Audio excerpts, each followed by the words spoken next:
नमस्कार मित्रांनो, तुमचं द स्टोरीज या चॅनलमध्ये स्वागत आहे. मित्रांनो, तुम्ही आमच्या मागच्या भयकथेला एवढा प्रतिसाद आणि प्रेम दिल्याबद्दल तुमचं धन्यवाद. आजची भयकथा ही कोकणातली असून ती आपल्याला माझ्या बाबांच्या मित्रांनी पाठवली आहे. माझं काही चुकत असेल तर तुम्ही मला कमेंटमध्ये सांगू शकता. आपण कोकणाला स्वर्ग म्हणतो, पण त्याची दुसरी सत्य परिस्थिती खूप लोकांपासून वंचित आहे. तिथल्या लोकांना आलेले अनुभव ऐकायला खूप चांगलं वाटतं, पण आपल्यावर वेळ येते तेव्हा समजतं स्वर्गात पण भीती असते. चला तर मग आपण पण जाऊया स्वर्गातल्या भीतीदायक प्रवासात. कोकणातील डोंगराळ भागात एक लहानसं गाव होतं. दिवसा खूपच साधं, निरागस आणि शांत. नारळाची झाडं, आंब्याच्या बागा, हिरवीगार डोंगर रांग आणि मनमिळावू माणसं. दिवसा या गावातलं जीवन अगदी सोपं आणि आनंदी वाटायचं, पण सूर्यास्त झाला की या गावाचं रूपच बदलून जायचं. संध्याकाळीच गावकरी घरात शिरून जायचे. रस्ते ओस पडायचे. फक्त कुत्र्यांच्या भुंकण्याचा आणि झाडांच्या फांद्यांवर आदळणाऱ्या वाऱ्याचा आवाज जणू गावाला रात्रीचं गूढ व्यापून टाकायचं. गावच्या टोकाला मोकळा माळ होता. त्या माळात जास्त वस्ती नव्हती, पण 3-4 कौलारू घरे होती. त्या घरांच्या शेजारी गावातील श्रीमंत व्यक्तीचा बंगला होता. तिथे कोण राहायला नव्हतं. कित्येक वर्ष तो तसाच पडीक होता. तो बंगला पाहिला की अंगावर काटा यायचा. मोठे दरवाजे, तुटलेल्या खिडक्या, सगळीकडे राख पसरलेली. रात्री तिथून विचित्र आवाज यायचे. गावकरी सांगायचे त्या बंगल्यात एका बाईचा मृत्यू झालाय आणि तिचा आत्मा अजूनही तेथे अडकला आहे. बंगल्याच्या शेजारी एका कौलारू घरात एक साधं कुटुंब राहत होतं. वडील, आई, एक मुलगा आणि एक मुलगी. हे कुटुंब गावात नवीन होतं, त्यामुळे त्यांना सुरुवातीला गावातल्या लोकांच्या गोष्टींवर विश्वास बसत नव्हता. एके दिवशी जोरदार पाऊस पडत होता. वीज कडाडत होती. वारा सुटला होता. घरातील छोटी मुलगी खिडकीजवळ येऊन बसली होती. अचानक तिला अंगणातून कोणीतरी चिखलात चालत आहे असा आवाज आला. जणू कोणीतरी ओल्या पायांनी चालत होतं. ती घाबरून बाहेर पाहते. तिचे डोळे मोठे झाले. ती बघते तिची आई त्या बंगल्याकडे जात होती. पाऊस कोसळत होता, पण तिचे कपडे अगदी कोरडे होते. ती धावत बाहेर अंगणात येते आणि आपल्या आईला आवाज देते, पण तिची आई संमोहित झाल्यासारखी त्या बंगल्याकडे जात असते. ती मुलगी आपल्या आईच्या मागे जाणार तेवढ्यात तिचे बाबा तिला मागून हाक देतात. बाबांचा आवाज ऐकताच ती शुद्धीवर येते. मुलगी धावत बाबांकडे गेली. ती थरथरत होती, घामाने पूर्ण भिजलेली. अचानक तिचं लक्ष अंथरुणावर गेलं आणि ती जोरात किंचाळली. तिचा आवाज ऐकून तिची आई घाबरून जागी झाली. ती बघते आई तर इथेच झोपली आहे. मग मी जिच्या मागे चाललेलो ती कोण होती? आईने तिला जवळ घेतलं. तिने सर्व सांगितलं.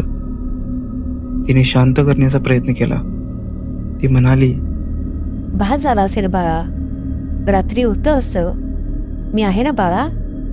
पण आईलाही शंका आली होती, कारण काही दिवसांपूर्वी तिलाही अंगणात ओल्या पावलांचे ठसे दिसले होते, पण तिला तिथे कोणीच दिसत नव्हतं. दुसऱ्या दिवशी गावकरी चौकात जमा झाले. कोणीतरी म्हणलं, काल बंगल्यात दिवा पेटलेला दिसला, पण तिथे वीजच नव्हती. एक वृद्ध बाई हळू आवाजात म्हणाली, ती अजून शांती शोधत आहे. तिचा मृत्यू त्या बंगल्यात झालाय. तिचा आत्मा अजूनही तिथेच फिरतो. ती वृद्ध बाई पुढे सांगते. बरेच वर्षांपूर्वी त्या बंगल्यात एक श्रीमंत जमीनदार राहायचा. त्याच्या घरात एक काम करणारी तरुण बाई होती. एके दिवशी काय झालं काय माहीत, गावात चर्चा होऊ लागली. गावकरी म्हणत होते, जमीनदाराची मोलकरीण कुठे दिसत नाही, गाव सोडून गेली की काय? पण गावकऱ्यांना जमीनदारावर शंका येऊ लागली. कारण जो कोणी त्याला भेटायला त्या बंगल्यावर जायचा त्याला तिथे सडलेला आणि अति उग्र वास यायचा. पण तो जमीनदार त्या गावकऱ्यांना वेगवेगळी कारणे सांगायचा. बाई काम सोडून गेली, तिचा नवरा तिला घेऊन गेलाय, असं रोज नवीन कारण तो गावातल्या लोकांना सांगायचा. पण त्या जमीनदाराने तिला त्या बंगल्यातच संपवले होते. त्या रात्रीनंतर लोक म्हणायचे, त्या बंगल्यातून बाईचा आवाज ऐकू येतो, खिडकीतून कोणीतरी बघतंय असं दिसते. पण कोणी जवळ गेलं की ते नाहीसं होतं. त्या बंगल्याच्या शेजारी एक घर होतं. त्या शेजारच्या घरात भीती वाढायला लागली.